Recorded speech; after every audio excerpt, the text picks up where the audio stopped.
Good morning and welcome to the WellMed Charitable Foundation Caregiver Teleconnection session entitled Aging and Sexual Expression with Dr. Natalee Oliver.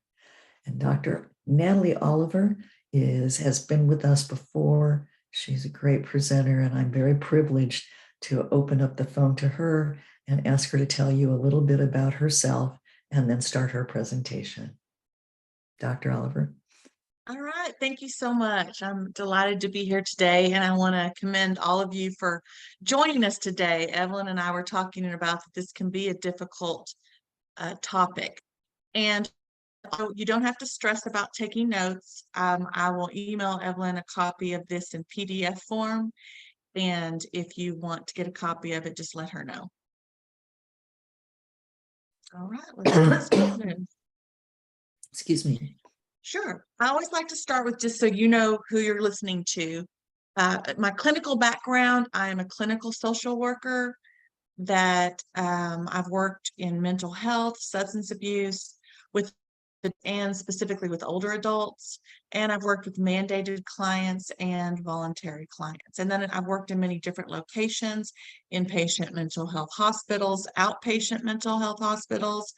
I worked under a forensic psychologist and county jail, and then I've contracted with the area agency on aging. So I have been with a variety of adults, but my focus and experience is primarily with older adults. I just want to share a little bit of my personal background.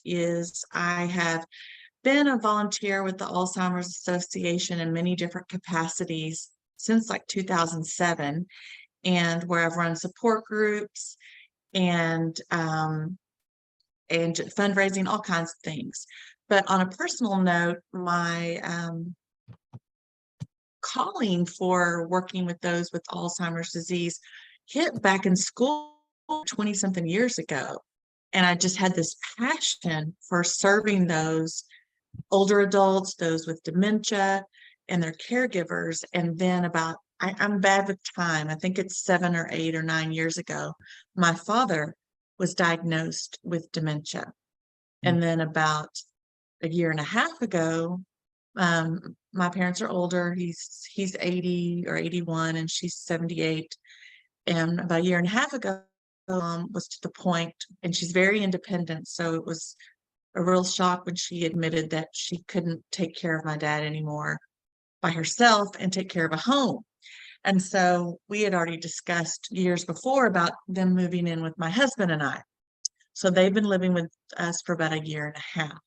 And so it's quite interesting to book knowledge is important, and understanding disease processes and aging, nothing like walking through it. And so I've seen it on the other side as well.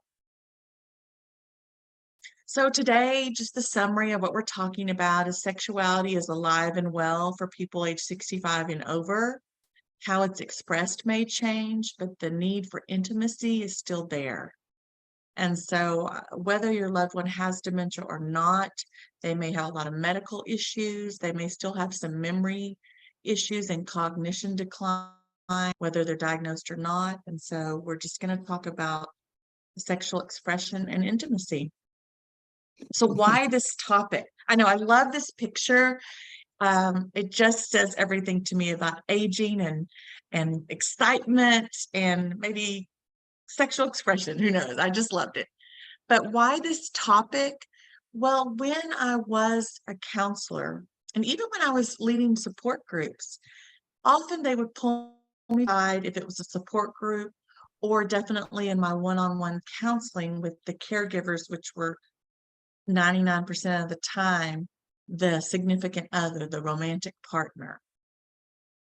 Once we built that trust and we had this relationship, a lot of times it turned to intimacy, and a lot of times they wouldn't even say the words sexual expression, but it was those kinds of things of sexual expression and just all these different feelings that they were having. And so many of the feelings that they would express to me were they're embarrassed of even coming to talk to me about it, but they wouldn't even talk to their friends, their family members, their adult children, anyone about it.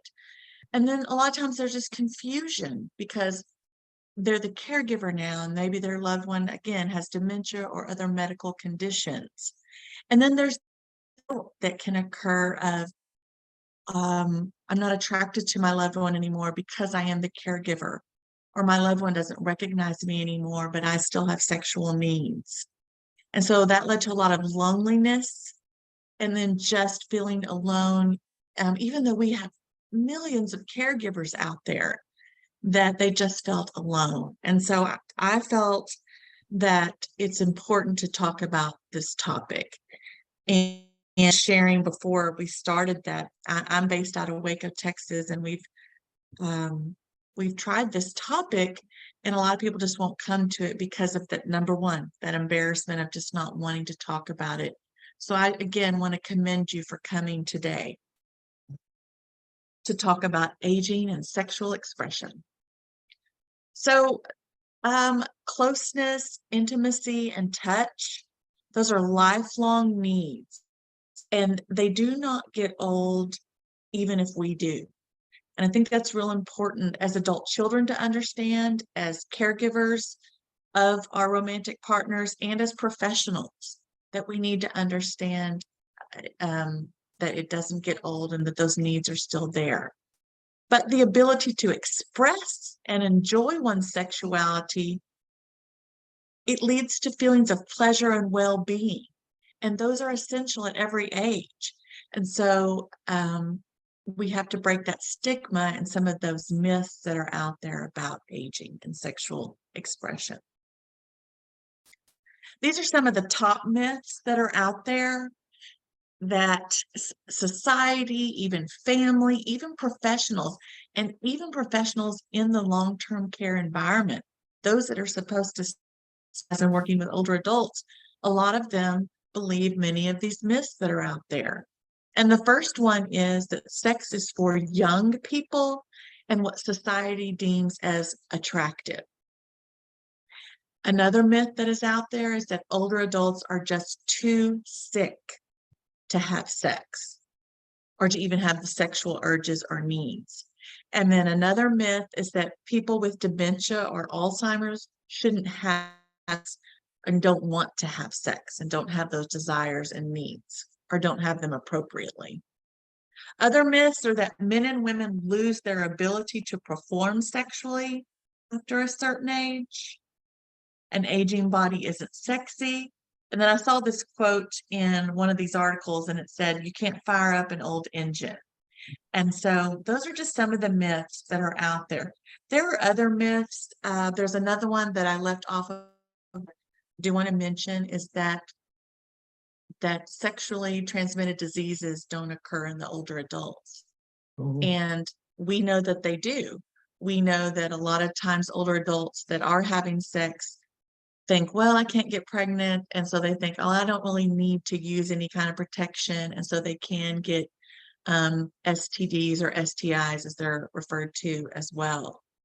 And then there's also, I didn't put it on this slide, if you look at the CDC from 2007 to 2017, which were the latest numbers I could find, that there are certain STDs that have increased in those age 60 and above. And one of those was like syphilis, and I can't remember the other, gonorrhea was another one as well.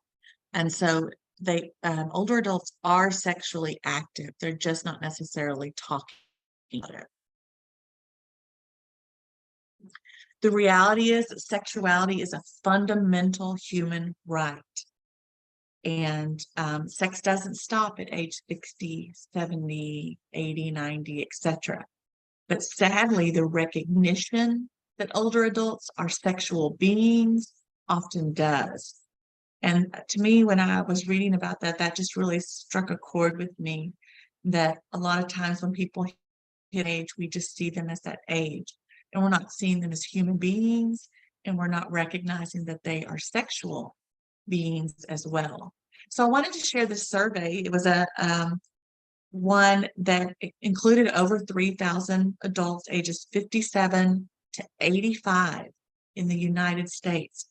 And they found that the majority of older adults were involved in intimate relationships, and that, yes, they considered sexuality an important part of life. So I did a lot of reading, and I wanted to look at what research was out there, studies have been conducted. There's not a lot. But what I did find was that expressing one's sexuality and experiencing sexual urges are a natural part of aging and well-being. And in the literature, a lot addressed well-being. And if you're a professional working in the long-term care, we focus a lot on well-being and quality of life. And so I thought it was real important that the research did include. And something else that a lot of times people don't think of is that it's more than an act of sexual intercourse. The research that has been conducted said that people express themselves sexually in many ways. Some say they're expressing themselves sexually by holding hands with their significant other. Some say actually by kissing. Some people say, I'm expressing myself sexually by hugging someone. And I love this next one. Some say, I keep up my sexual expression with flirting. So again, if you've known someone their whole adult life that were a flirt, we all know them and can think of them. Why would we think that it stops when they get older? Also, taking care of one's hygiene, just taking showers, putting on makeup, putting on cologne, shaving, dressing in nice attire. Some older adults say that is how I express myself sexually. And then some say as long as they're having that emotional or intellectual intimacy, that's meeting their sexual expression. And then some say actually touching or caressing can meet those needs. So it's important that we realize that it's more than just the act of sex. Again, research shows that the desire can be lifelong, and it doesn't stop just because someone hits a certain age, may move into a facility, maybe they have certain diagnoses like dementia, Parkinson's, just any medical diseases. It doesn't stop. Some people participate in sexual acts well into their 90s, according to the research and literature that is out there. But here's the kicker, and here's the part that's devastating. Many do not discuss it. They don't discuss their needs. All those feelings I talked about earlier, loneliness, isolated, embarrassment. They don't talk about those needs, even with family or at a facility, because they have this fear of the bias, those myths and that stigma that's out there. And a lot of them have a fear of being judged. And I've taught gerontology classes to students. I'll tell students usually the first day, your parents and grandparents have sex. And they'll go, oh. And so I know it's really a mindset that we have to get into of seeing our parents or our loved ones. And so in this capacity. But if we can look back at our lives and think about how it affects us, maybe that can help us increase our empathy and maybe just a little more understanding that all age one day, and that our parents are human sexual beings. Staff and many individuals in society are even more discriminatory towards same-sex expression of sexuality by nursing home residents. That was in the literature as well. And a lot of that older generation is that way as well. But I know that this is a tough discussion, and I want to acknowledge that if you're the spouse or the romantic partner, you, as a caregiver of an older adult, you are going through a lot of role changes. And that was some of the things we would talk about in counseling is when they say, yes, I'm his wife, but I'm also helping him dress and bathe and toilet. And so I'm also their caregiver. And so that we know being a caregiver is exhausting. It is exhausting mentally. It is exhausting physically. And in fact, I do a training on, it's called Dementia and the Hidden Patient, because a lot of times the caregiver is taking care of their loved one, but they're not taking care of themselves. And so we know this role change and all of our own personal, mental, and physical issues going on can cause confusion. What does this mean now? Me being the spouse of someone who has a lot of medical conditions, who is older, who may have some memory and confusion. Intimacy in older adults. Again, according to research and just probably some common sense if we stop and think about it, the need for close physical contact and the importance of a loving embrace is something that most people long for at any age. It doesn't stop. Again, aging may change the way intimacy is expressed, but it doesn't mean that desire for that physical and or emotional contact and connection stops. So how does this affect intimacy and the desire to touch and be touched in the aging population? Intimacy can be displayed in many forms, like we talked about. Actual intimate touching, hugging, kissing, holding hands, that skin-to-skin contact. Even verbal of affection, that can be extremely satisfying for some people. They just want to hear that romantic gesture and those loving words. And the thing to really, I hope you take away today is that intimacy really involves connection, whether that's physical, emotional. It's really just about connecting with someone on a certain level that only you two can connect on. But also to realize that every relationship is unique and different. And so if my spouse was not very affectionate the whole time, and now that they're older and having medical conditions, I can't expect certain things to change. So sexual desires can be different for older adults, but again, not diminished. There may be some physical constraints. They can't get around as much as they used to. There may be certain side medications, changes in their libido, and but I love the quote, where there's a will, there's a way.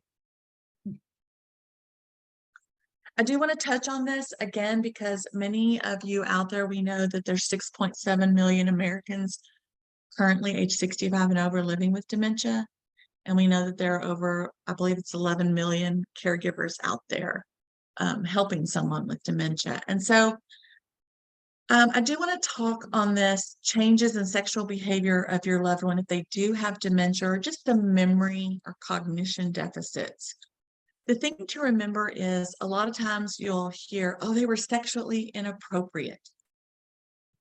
We need to really break that down, because why are they undressing? Why are they taking off their clothes or not fully clothed? There are many reasons. Maybe it's the time of day, because maybe that person simply, they want to get ready to sleep. Maybe in their mind, they're off on sleep cycles. They're taking off their clothes. They think it's time to put on pajamas. It's time to go to sleep. Maybe their clothing is too tight. Maybe they just had a real meal. They're hot and they want to take off their clothes. And this other one, if I get dementia, this will probably be me because I'm hot-blooded. I have 2 fans on me right now. Maybe if your loved one with dementia is taking off their clothes, maybe they're just hot. And then another one, maybe they need to use the bathroom. Maybe they have a UTI. There are so many reasons that someone could do what we call, I'm air quoting, sexually inappropriate behavior. And a person with Alzheimer's disease, again, they may have some side effects of medications that affect their sexual interest. They may lose it, it may increase. And so they may have memory loss. And we know with dementia, there's changes in the brain. And then we know that older adults can have depression. It's not a normal part of aging, but it can occur, depression and or anxiety. And so that can also affect their interest or lack of in sexual expression. And the thing that I hope that you hear me say about persons with dementia, if you happen to be caring for someone, is that they are having changes in their brain. And that's a hard thing to process. We know that intellectually, but physically they still look the same on the outside. So that can be really hard. But just know brain cells are dying. And that changes in sexual desire may be caused by their inability to recognize their sexual partner. So they may not recognize them anymore.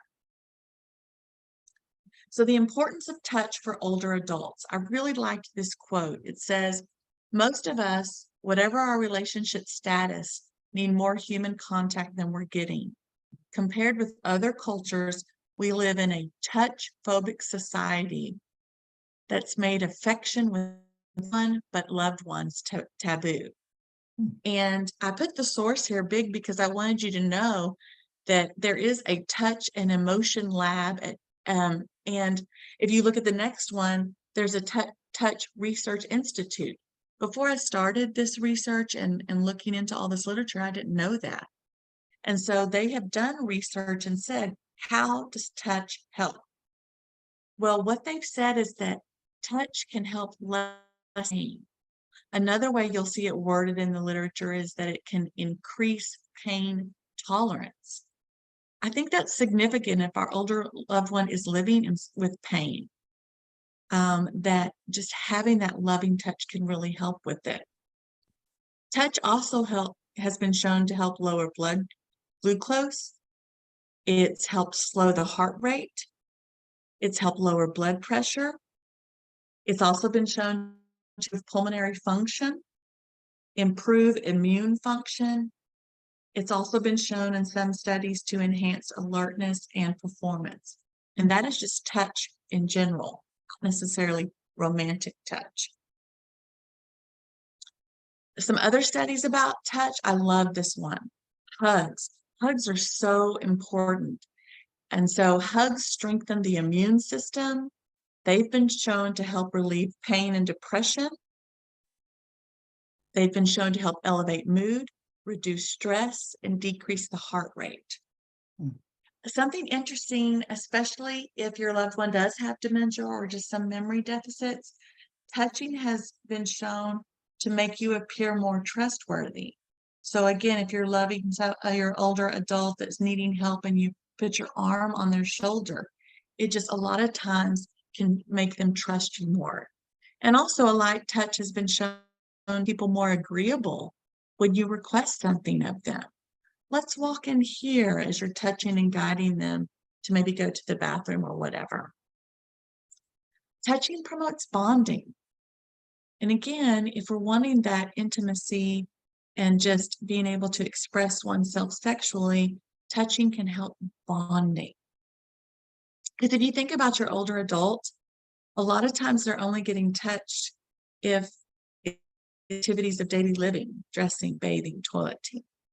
But it can really help bond if it's not during those times and just for the sake of bonding. Informal massages has been shown to reduce depression in people giving the massage, and it's also been shown to improve the health of those receiving it. Just a quick little hand massage. Older adults receive the least touching of any age group. It was a really sad fact that I read. And we know that touch is important for everyone, but especially older adults that maybe are living alone or they're isolated. And so they may be suffering from that social interaction. They also may be suffering from depression or just any chronic illness. These are some terms that I read about, and I just wanted to relay those to you. It really kind of helps you picture when someone's not being touched. They're being touched starved. It's also known as skin hunger or touch deprivation. And this occurs when a person experiences little to no touch from other living things. And just think about how powerful that is. And I love this. I don't know who this is, but I wanted to give her credit. A family therapist for Virginia Satir, she is quoted as saying, We need 4 hugs a day for survival. We need 8 hugs a day for maintenance, and we need 12 hugs a day for growth. I love that. So if we talk just some of the benefits of touch and dementia, there is a lot of research that says if we touch someone in a loving therapeutic way, it can help promote relaxation, it can help reduce agitation, and it can help increase quality of life. Again, what I told you was in a lot of the literature that we as professionals with older adults are always focusing on that quality of life. And without human touch, older adults are at an increased risk of anxiety, feeling isolated. This was interesting, lowered trust in their care partner, and decreased awareness of their senses.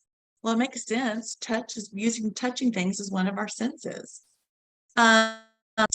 Then I touched on this a while ago, that the research is showing that if we just do a brief hand massage, it can help lower levels of agitation and help deepen the relationship between the person providing it and the person receiving it.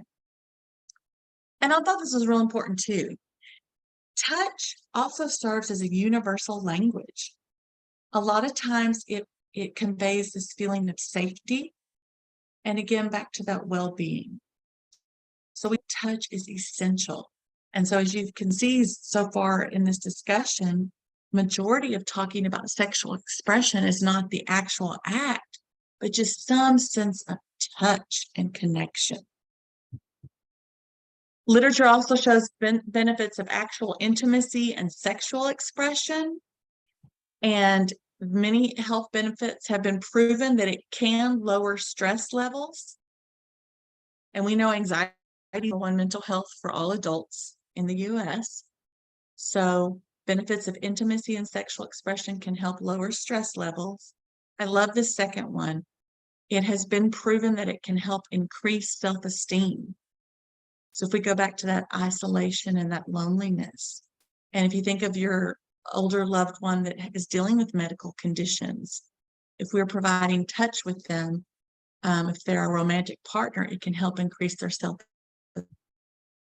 It's also been shown to increase cardiovascular health, higher levels of life enjoyment. Benefits of intimacy and sexual expression has been shown to lower depression.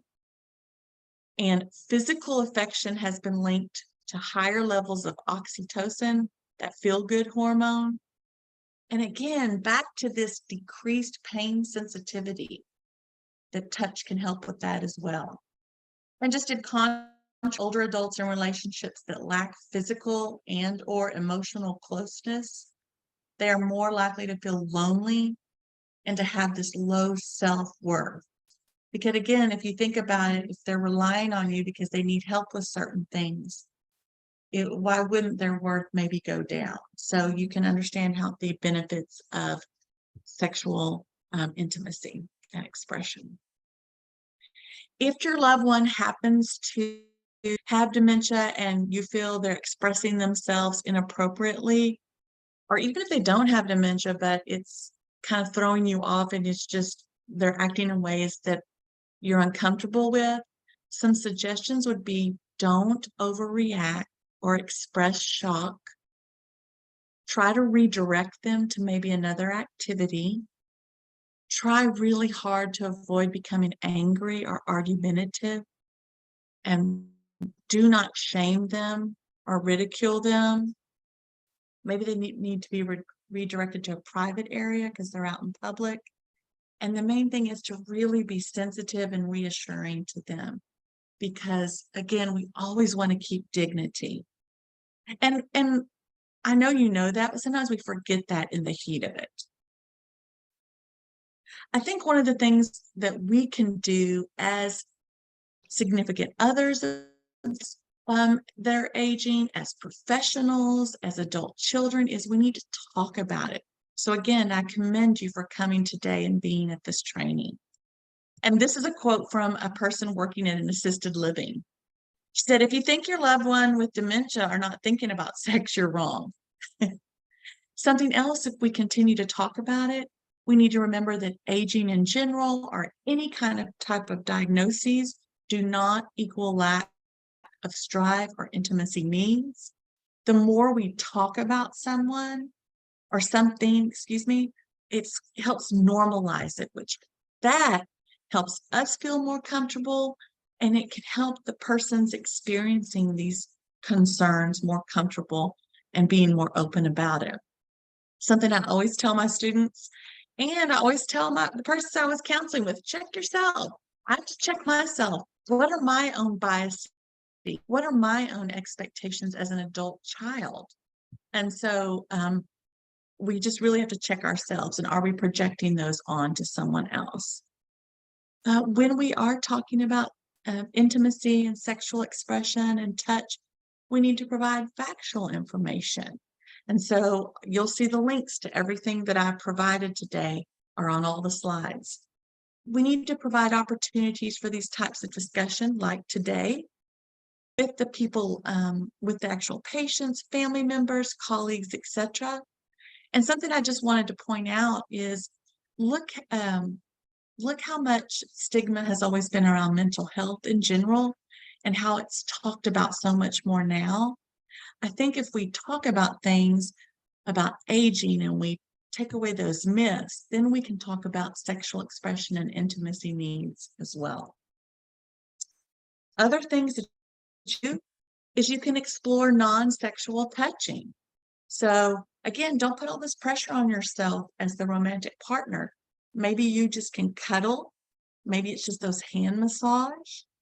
You can do substitutions for sex. And again, it's just about sharing those intimate moments. Sometimes it can just be reminiscing with your partner. You can reminisce about romantic times that you've had together. You can do a romantic movie. Sometimes just sharing a romantic meal together is all you need to meet those needs of sexual expression.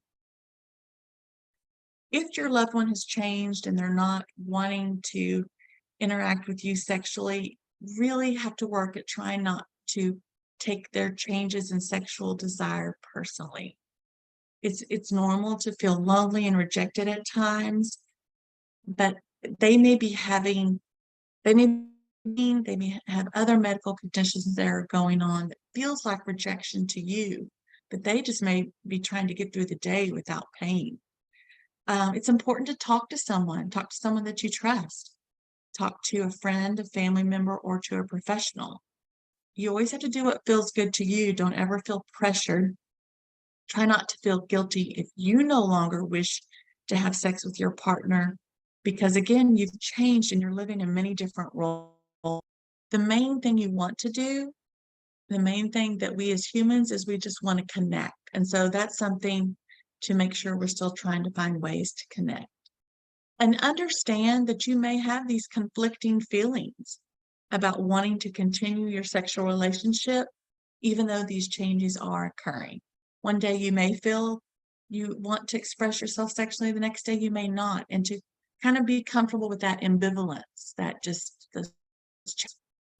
and again, I put may, but I can't see how it doesn't help you to discuss these things with your physician or with your peers or with your trusted person at church, or if you have a case manager or a social worker, a counseling professional, someone, because your sexuality, your intimacy needs is a part of who you are.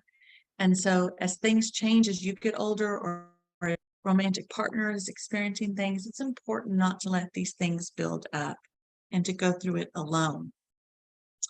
But something you might need to do is modify your expectations. What we expected when we first got together with someone definitely probably has changed. We need to accept things may change in our intimate relationships. Something we can still do is tell them that we love them. Those words can carry a lot. Accept that you may have all kinds of feelings, resentment that you're their caregiver, anger that you're their caregiver, but you still may find joy that you're their caregiver. But when we have those negative feelings, it's important to not hold on to guilt. We know this, exercise. We hear exercise in all the research for everything. But if we do exercise and we get that cardio up, we release those endorphins, those feel girlfriends that can make us feel better and relieve maybe some of that anger, resentment, and stress. Get a massage. If you're not having those same types of touch in your relationship, we still need that touch. With that, remember we talked about like that skin hunger. So maybe just getting a massage and releasing some of that tension and stress that is built up in your body. Participate in hobbies.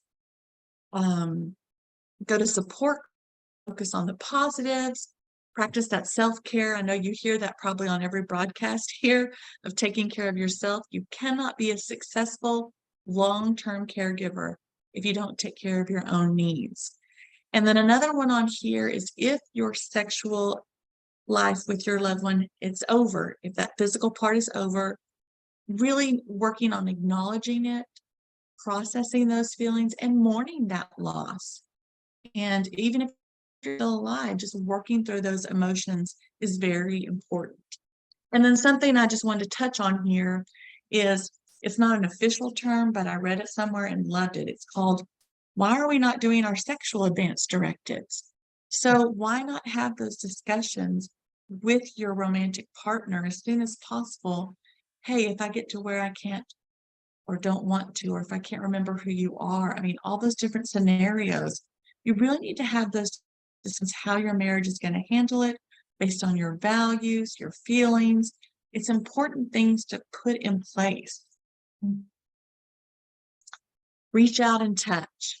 Here are 10 ways to help your loved one receive the physical contact that all humans need. Hug them. Hug them when you first see them. Even if you're living with them, hug them that morning. Hug them when you depart from seeing them. You can hold their hand, look at them in their eyes while you're talking to them. Offer your arm or hold their hand while you're walking together. What about dancing together and putting on music, using those senses of touch and hearing? Put on a candle, the senses of smelling. Something you can do that you may have not done to them ever, brush their hair. That could be an intimate, connecting, bonding experience. Give your loved one a back or foot rub, perform aromatherapy. The smells and the senses can be really imperative and important. Another one is bring a pet. And there's so much, I don't have it on this presentation, but there's a lot of research that talks about the health benefits of pet therapy and just touching and petting the animal. And it can reduce stress levels, and it gets some of that physical contact need that you may have or your loved one. And schedule regular massages for your older loved one. And then I love the last one. Sit next to each other. You know, a lot of times, not even older couples, we as couples a lot of times have our own spaces we sit in, and they're not always together. So maybe making that intentional effort to sit next to each other, to feel each other, that skin on skin. I bring this up because I think this is so important. I don't know if you've heard of the 5 love languages. If you haven't, oh, I recommend it. It's so important, whether for your romantic relationship or if you're a professional out there working with couples. But the premise of this is that people express their love languages and they crave to receive their love languages in certain ways. So there's many different types, and one of those is touch. And so think about it. If your romantic partner, if y'all have always been physical and always had some sense of touch that's been important, why would we think that would change just because you've hit a certain age or you have a certain diagnosis or medical condition? This right here, I'm not going to read all of them. I was just excited that I found them. Did you know there's actually a Declaration of Sexual Rights? So this goes through all of them. And, you know, the quote here is, sexuality is a good part of the human experience and includes much more than sexual behavior. So here is a list of sexual rights as well. But I do like I'll read the last one. It says, you have the right to the highest attainable standard of sexual health, including sexual, safe and pleasurable sex experiences. You have that right, and it doesn't go away because you have become the caregiver. And these are my final thoughts, and then we can open it up for discussion and questions and comments. I would suggest meet your loved one where they are. Don't spend your time longing for the way things used to be or how you feel like they ought to be, but really just accept where they are now and meet them where they are. And talk about it. I did a whole slide on talking about it. Talk about it with your loved one, so it's not all staying inside of you. Look for cues. If your loved one appears to be open to holding hands, a gentle neck massage, any type of touching or intimacy, bonding connection you can do, look for those opportunities. They may not happen on a regular basis, but when they do, take advantage of them. Another important thing that you can do is reminisce about the past. Bring your loved one pictures of maybe when y'all were first together, or just different pictures of y'all together. Reminisce on your love, your romance, and your sexual experiences that you've had together. Celebrate the good times. When your loved one's having a good day, because we know as a caregiver, we're seeing them, and there are many days that they're not having a good day. They're feeling bad, they're confused, they've got a lot of medical conditions going on. But celebrate those good times and acknowledge them. And then lastly, I want to really encourage you to share your feelings. Don't go on this journey alone. And so we know, again, being a caregiver can lead you to neglecting your own mental health and your own physical health. And so I urge you to not do that, to take care of you. And then also to realize that because your significant other, your romantic partner, may have some medical conditions, it doesn't mean that you cannot connect with them and have intimate moments with them. And that leads us to, do we have any questions or comments? I will stop sharing. Okay, folks, now is the time. If you're on the phone, press *6. I have a little website where I can see if you've done that. If you're Zooming, you can just unmute yourself, or put your hand up or go to the chat room. We have one chat already from, let's see, Felicia Werner saying thank you, which is very nice, because I think people realize what a difficult topic this is. And it has so much to do with ageism.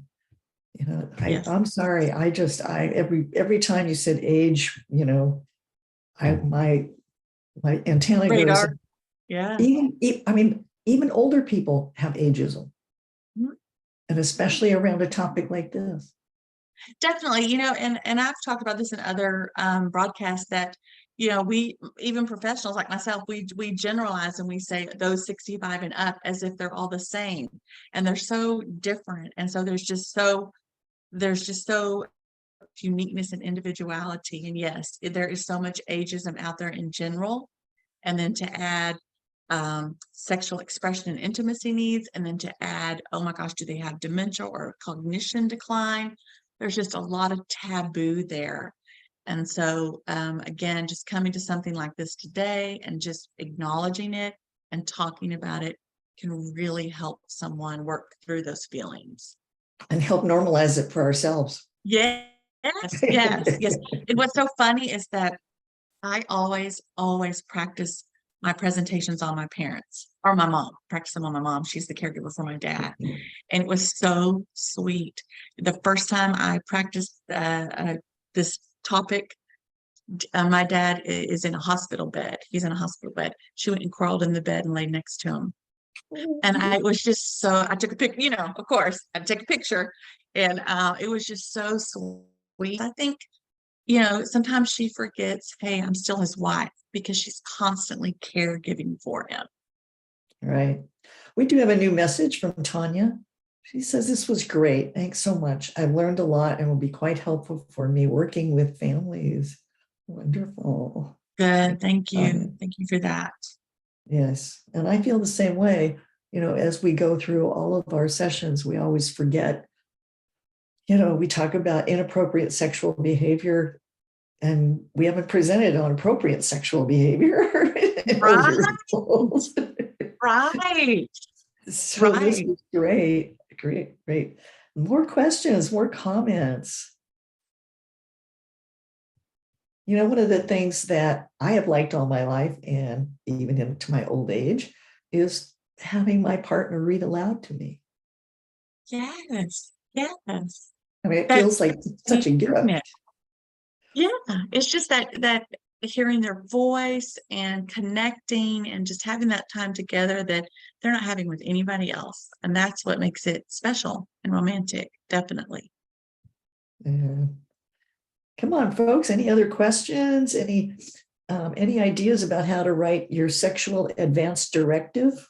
I do know what I've given a topic focused on professionals, and there is a form if you go to the Alzheimer's Association website, Oh, really? alz.org. I Uh-huh. Googled on there, and it was telling you how to talk about with your spouse, and so. But it's the things I briefly touched on today of really just sitting and talking about your values. What do we value in marriage? What are our belief systems in marriage? And then if one of us should get dementia, or if one of us, if you have to go into a home and I'm still out in the community, because that was one of my very first therapy sessions with on this topic was a fact that her husband had dementia and was in a facility, and she was in the community and she had needs, and she went and got them met somewhere else. So we had to process that, all the feelings that go with that, all her values, and just really work through that. And one of the things is we talked about, she wished she would have had this discussion with him before the dementia hit. And so it is definitely important to have that topic.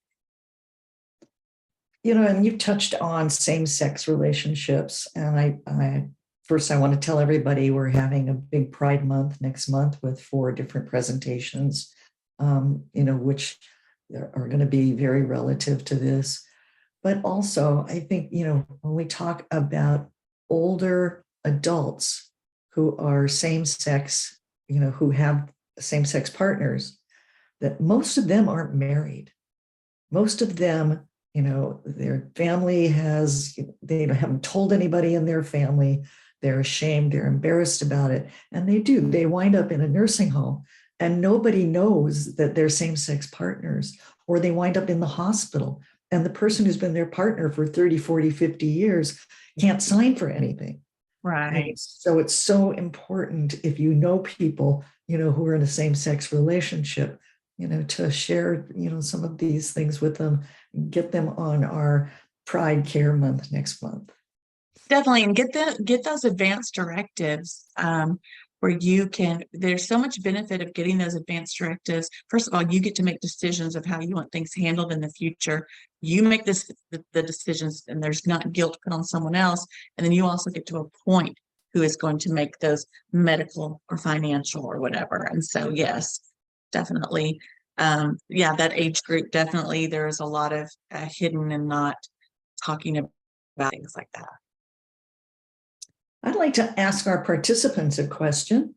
If anybody cares to be brave enough to respond, I'm sure that some of you have figured out ways to relate to whoever you're taking care of in very sexual ways, not particularly the sexual act, but in all the ways that Dr. Oliver has talked about. And we would love to hear from you about things that have worked for you. It would help all of the rest of us. Anybody?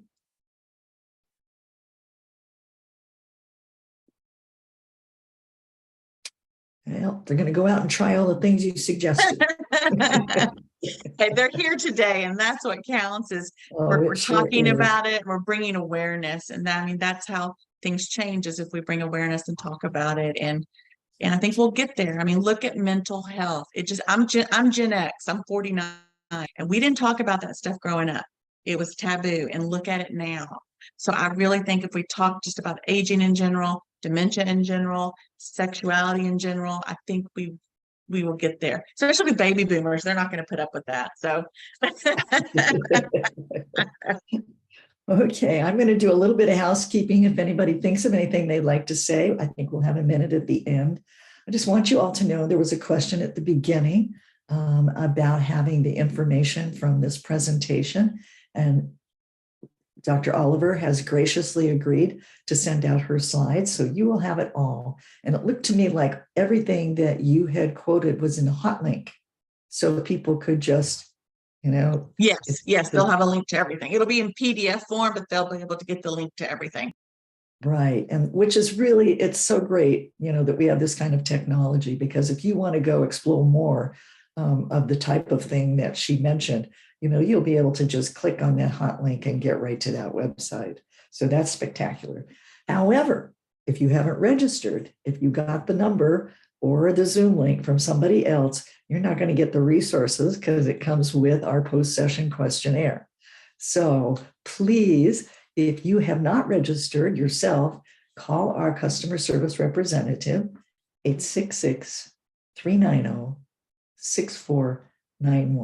866-390-6491. And the other benefit you're going to get is you'll get the monthly calendar.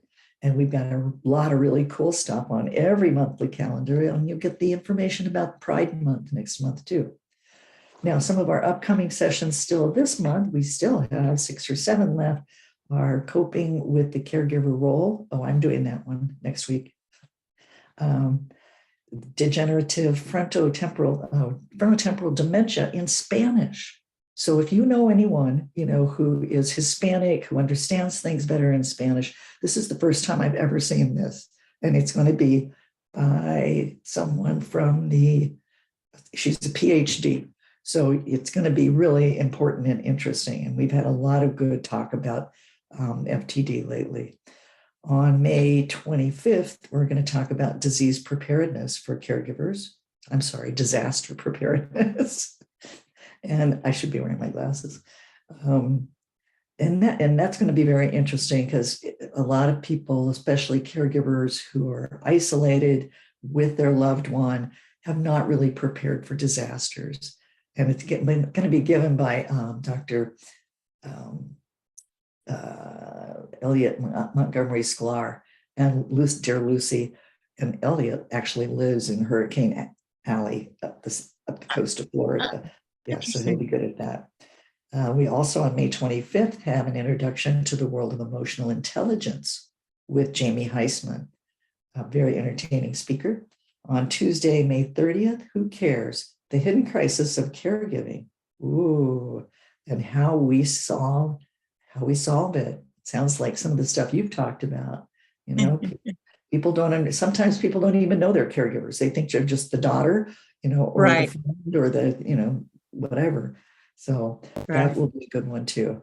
All right, folks, if I don't have anybody who wants to put their hand up or chat or unmute themselves, I am going to thank you all so much for participating today.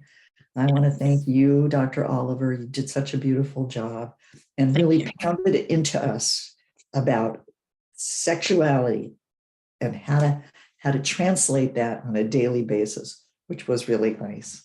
I know I appreciated it. And I want to thank the WellMed Charitable Foundation for all that they do for caregivers, not just setting up all these fabulous talks, doing the podcasts, getting the speakers who are experts in all these different topics. They have the Stress Busters program. They have clinics in Texas and in Florida. And, it's just an amazing, amazing group. And I thank them so much for sponsoring this. And I just wish you all a good day and good sexual activity. I second that. And kissing produces oxytocin, by the way. There you go. That's right. That's right. All right. I'll take care. Okay. I'm going to turn the recording off. Thank you all so much for coming today. Bye-bye. Okay. Bye-bye.